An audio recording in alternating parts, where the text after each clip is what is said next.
Hello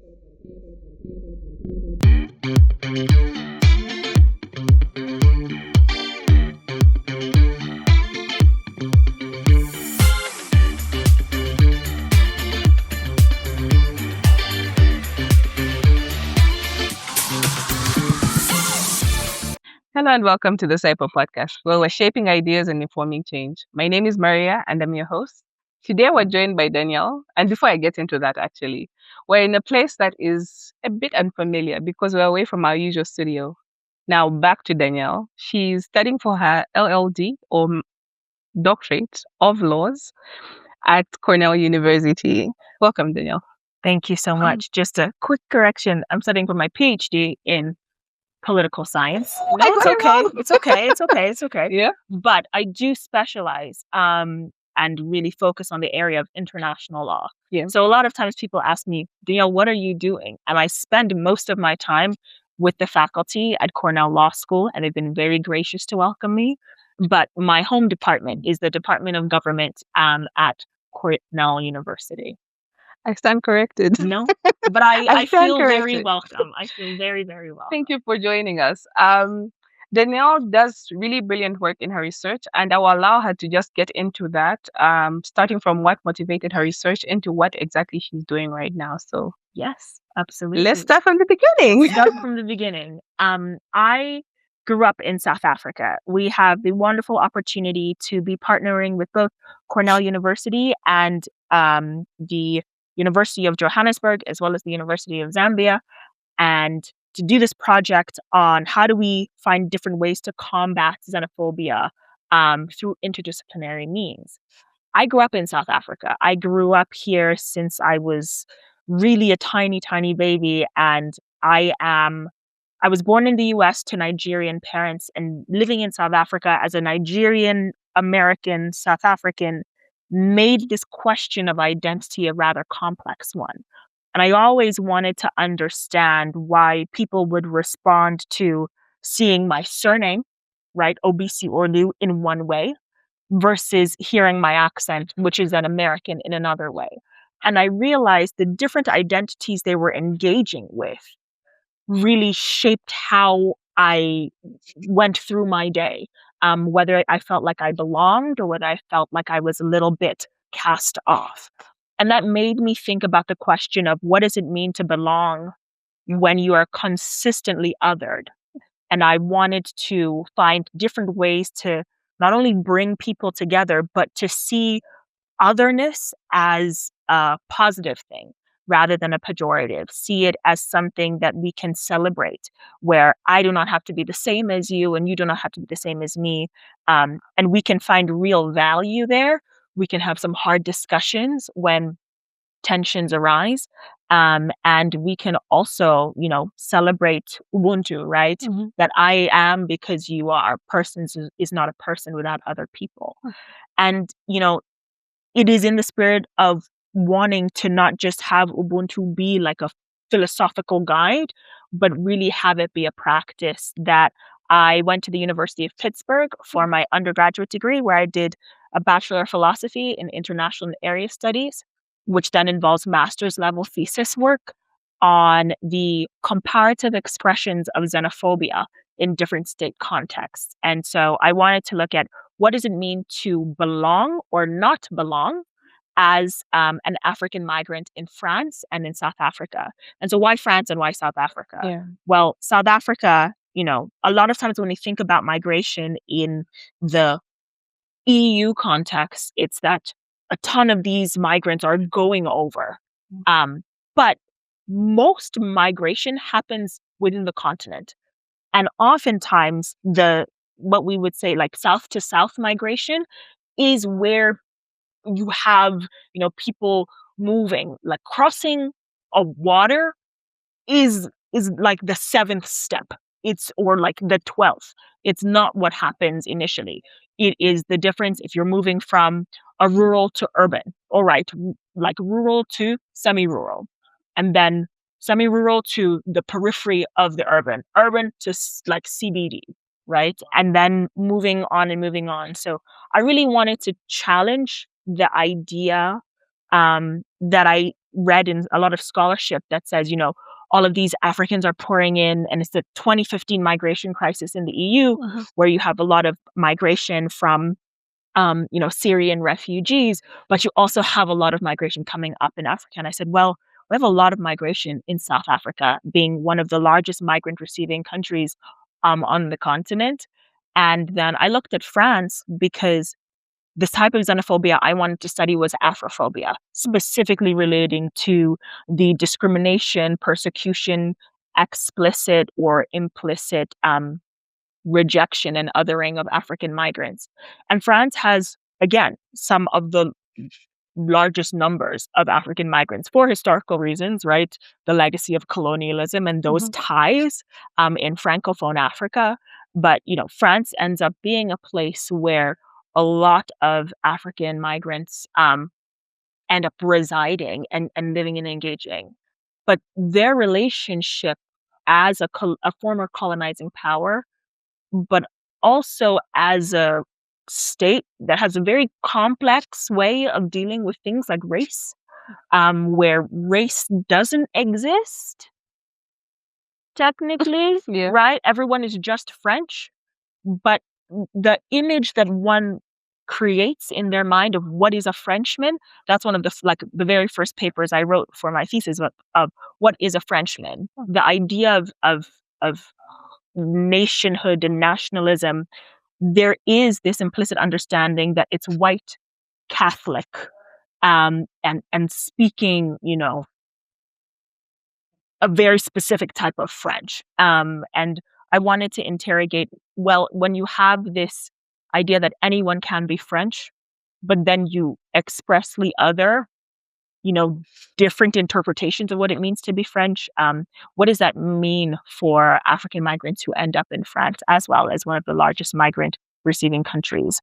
And so my personal experience to my undergrad and, thesis trajectory, and now being a PhD student, a third-year PhD student at Cornell University, studying in the Department of Government with a specialization in international law and then international relations and international law. I wanted to continue studying migration. I wanted to continue studying xenophobia through an academic lens, but seeing, from a legal perspective, what can be done and what has been done. From a civil society perspective, how do we organize grassroots campaigns to really challenge the understanding of what is a migrant? Because, we are all migrants. We're all always on the move. And so what does creating a better appreciation for people on the move, and also the challenges that we all face in a highly globalized world where socioeconomic disparity is stark, right? It's not the migrant bringing socioeconomic disparity. It's the context within which we live. I wanted to continue that conversation, and the faculty at Cornell Law School really allowed me to do that with Professor Beth Lyon and her Xenometer project, which measures discriminatory and hate speech towards migrants from public officials, as well as Professor Ian Kissel, who didn't join us for the conference, but he's been a great support in this as well, who works with, different human rights organizations and commissions to support the rights of migrants. So creating a Bill of Rights for migrants. And then Professor Muna Ndilo, who we know and love, as a giant in the field of international human rights law and really law and social change on the African continent. Yeah. I've got a lot of questions. Please, I gave you a lot to work with. A lot of questions, but I think we'll start from the conference. Yeah. It was an international conference with people from different fields, right? Interdisciplinary, yeah, on addressing xenophobia, addressing and challenging xenophobia. Eradicating is the word. Oh yeah, it's a very provocative word. Yes. First of all, why that heading? Why that title? Yeah, that's a great question. And I think the simple thing is we must acknowledge it exists. Mm-hmm. During the conference, a lot of discussion came up about the silences from, the South African government, or the lack of action, whether it is from political will, whether that is from lack of capacity or resources. So to address xenophobia, it requires that distinct attention of, we're not talking about, crime in general. We're not talking about, the challenges of being in a post-apartheid South Africa with a lot of the socioeconomic rights not realized. We're having a conference on xenophobia and eradicating it. Again, it's a provocative statement, and we had one of the panels ask us from XenoWatch, can we really get rid of xenophobia if xenophobia is an attitude, right? Can we go inside people and pluck out their attitudes? And the answer is no, but we can create mechanisms that allow people to, one, better understand each other, and two, that create high costs for really taking away the rights of someone else. And so to eradicate xenophobia is not just about hearts and minds, but it's about how do we create practical measures that say that xenophobia is one, or xenophobic discrimination and hate speech that creates either generalized violence, incites generalized violence, or specifically targets those who are perceived as foreigners or are foreigners. Is It's not something that is to be tolerated, and it's not something that we should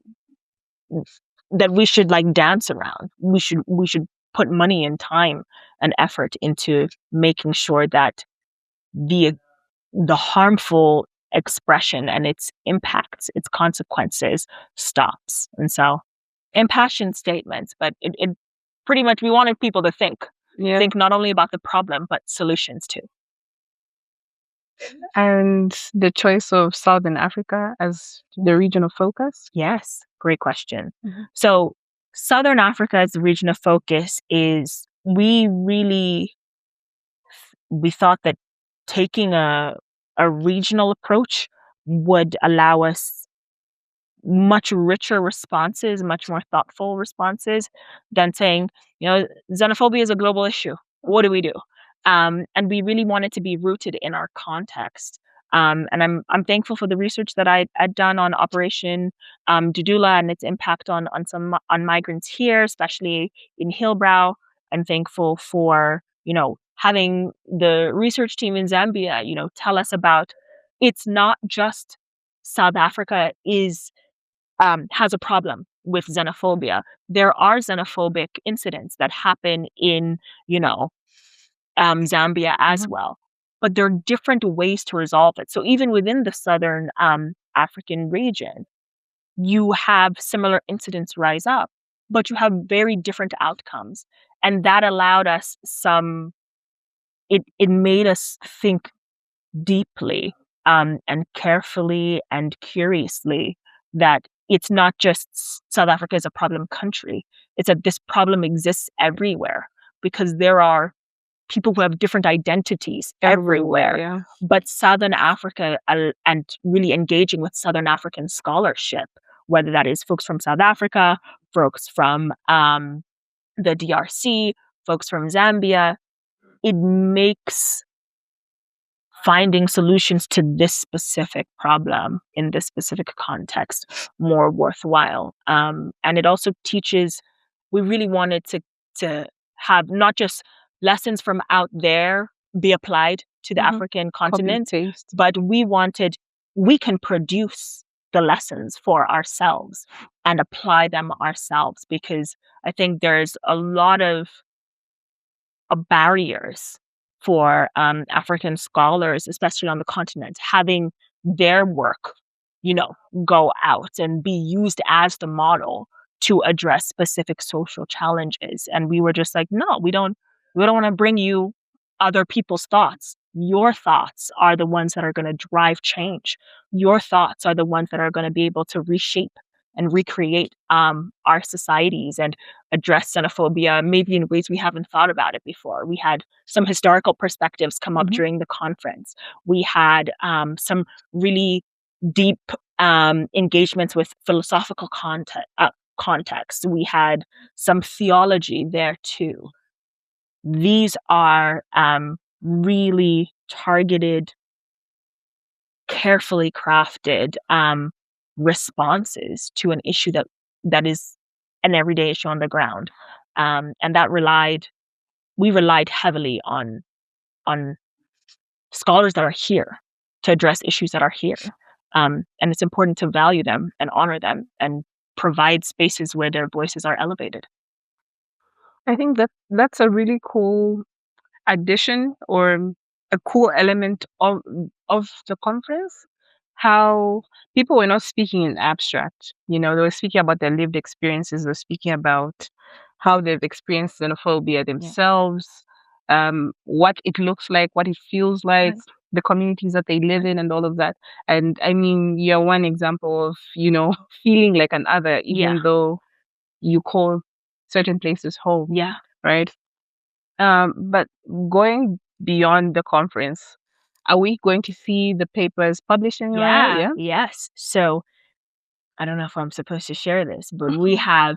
You can tell me. Yes. Okay. Well, I'll tell you, and then you'll tell everyone. Yeah. But we would really love the momentum from this conference to keep going. We've had great engagement from civil society, from folks from XenoWatch, folks from SciPar.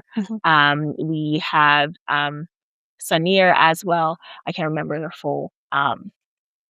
full name, but we had so many civil society, academic, and really just individual partners show up. We would love to see this conference take another life form as an edited volume. Okay. And so we will be soliciting, chapter proposals in the upcoming months from participants, because we would really love to keep the energy going and get the ball rolling on having this be an edited volume that is not only useful for academics, but policy practitioners, and reflects the conditions on the ground, being grounded, but also being highly empirical, theoretically dense, and methodologically diverse, because we all had different methodologies, whether it's legal critique, whether it is ethnographic interviews, whether it is data analysis, and looking at social media and different statistical models.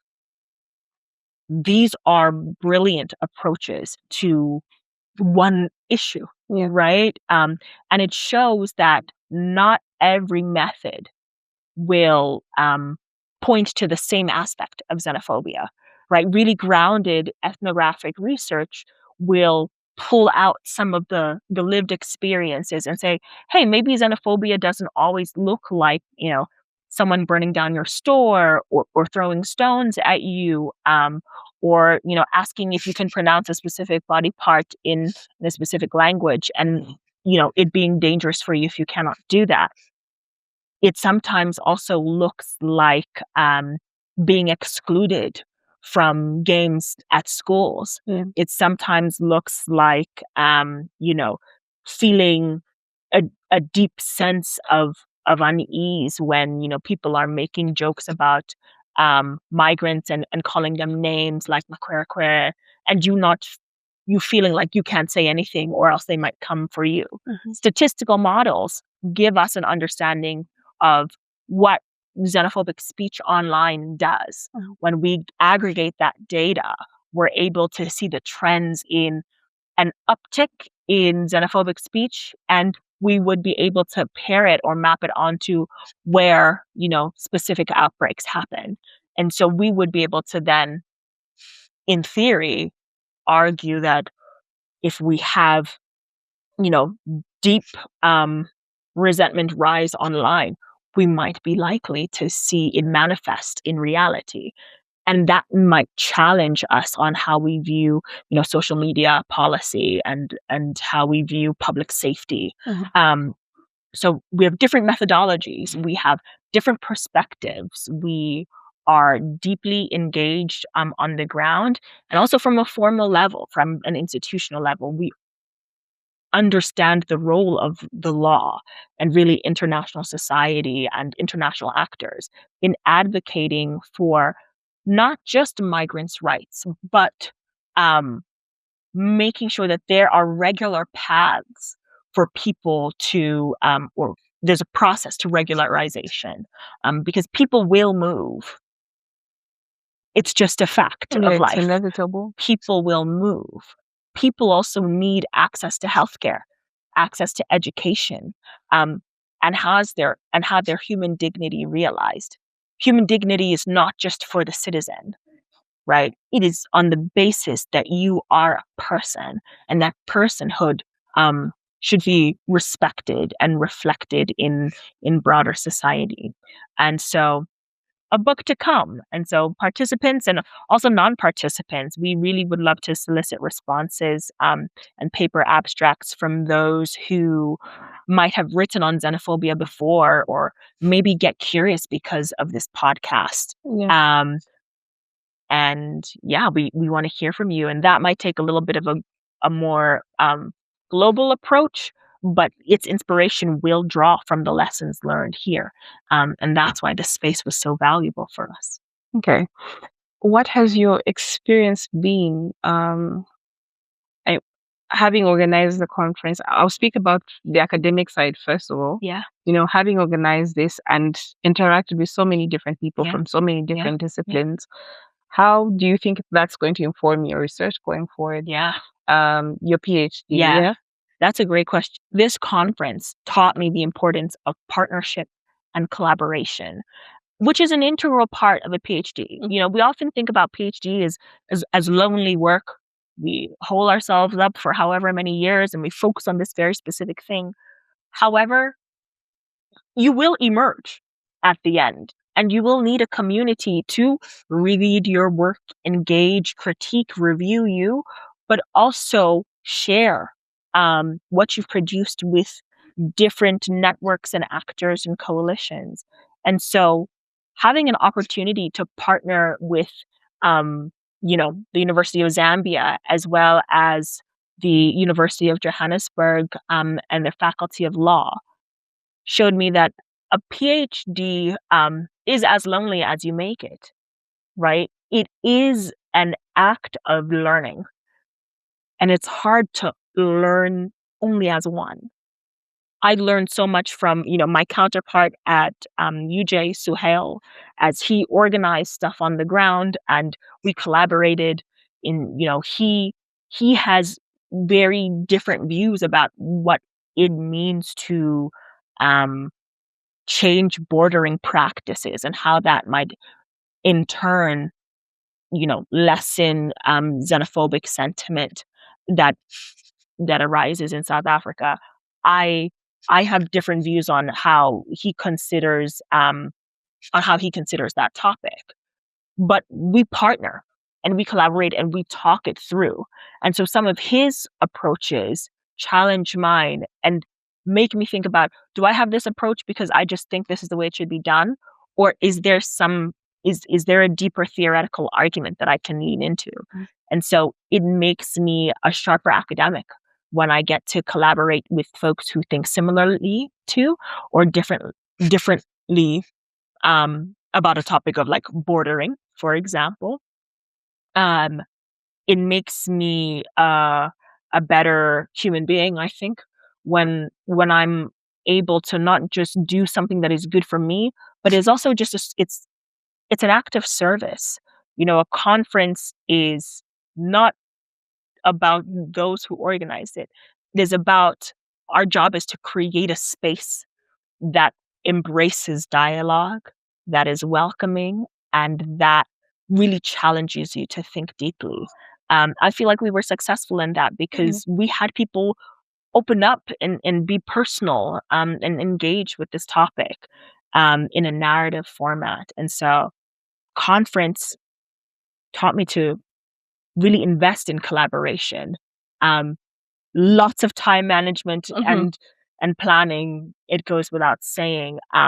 Speaking through the issues, if we seem to be miscommunicating, it's not that we're having a conflict. I think we're just trying to find a similar language for a problem. And, that's a lesson that it doesn't just exist and stay within this conference, but it's one I take on for life. And mentors are your guardian angels. Your mentors will do the most for you if you ask for it. And for me, this conference is a manifestation of like having excellent mentors and having the energy and passion to say, I'd like us to do something, and then following through. It teaches you about commitment. You said so much about the work that you've been doing, and I know that you're also working on like US time as well as South African time, planning the conference, being a student, Yes. writing your paper, Yeah. being a human, being a human, Yeah.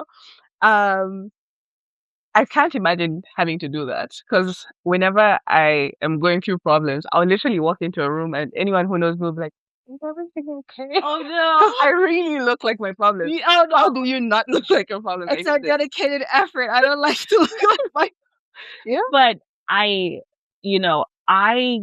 grew up really, really, really being invested in my creative side. Okay. I did public speaking for years. I did theater. I did poetry.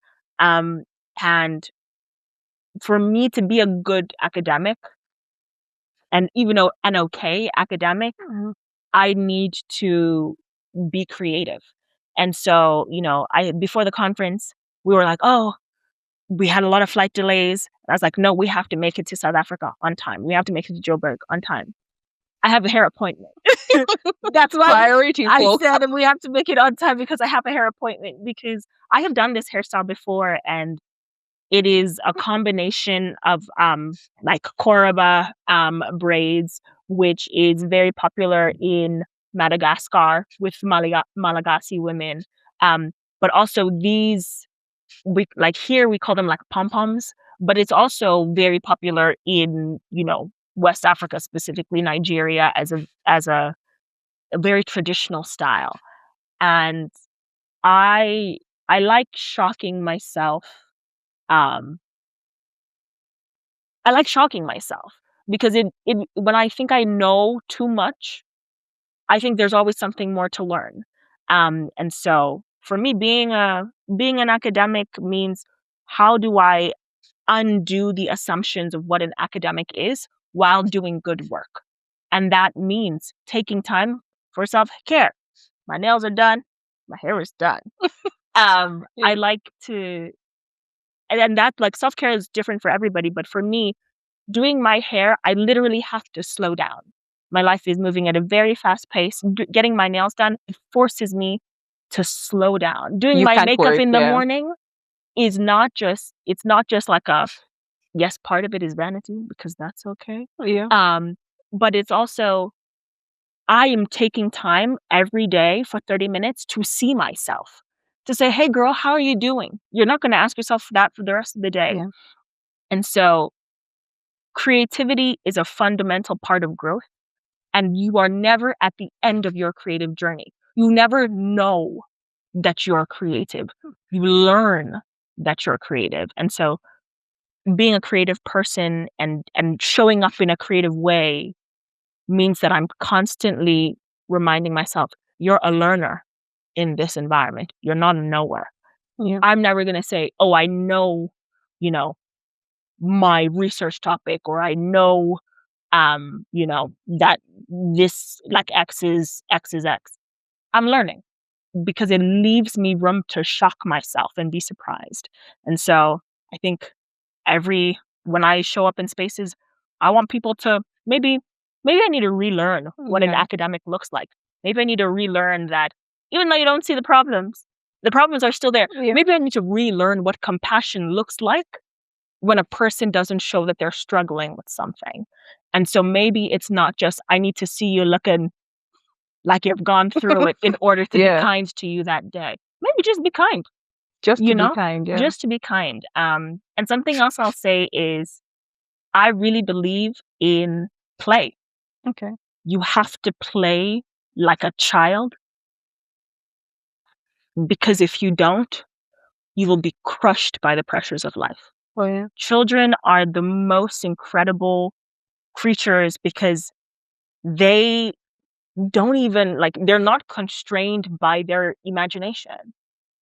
Like reality is as grand as their imagination is. And that means that they can say, "Oh, I want to do this thing. I'm going to do it." What? Like, why wouldn't I be able to do this thing? And so being able to play with yourself and not take yourself too seriously, and being humble enough to know that you don't know everything, but confident enough in your character to know that whatever you put your mind to, you can build and create something of it. I think it allows you to have some assurance that you are a person of value. You are a person worth knowing, not because other people want to know you, but because you want to know you. And so my hair, my makeup, my outfits, it's a way of like, "Hi, Danielle, I'd like to introduce you to yourself today. Yes. This is how you're showing up today. What can you learn about that?" And so that's why I do what I do. I really like that. I will try to inject a little bit more whimsy into my life. Yeah, whimsy. Yeah. Be whimsy. That's it.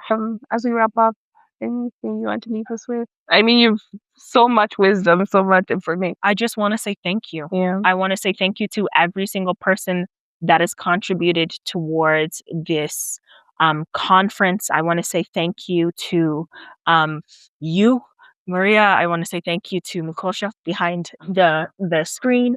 I want to say thank you to Saipar, Professor O'Brien Kaba, Professor Muna Ndilo, Professor Deathline, Professor Elmarie Fari. Oh, who else? I don't want to leave anyone. Suhail Vauda. Should I say thank you to myself? No. You better.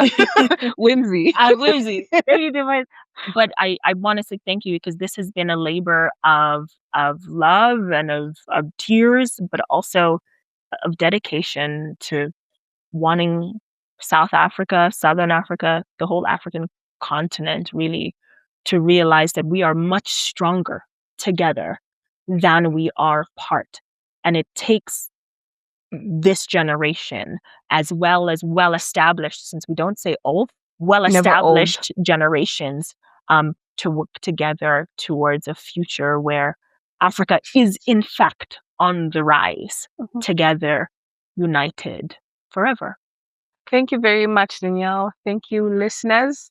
It's been an absolute pleasure to have you here, to learn from you, to interact with you, and also to get the opportunity to share it with our listeners. And see you all in the next one.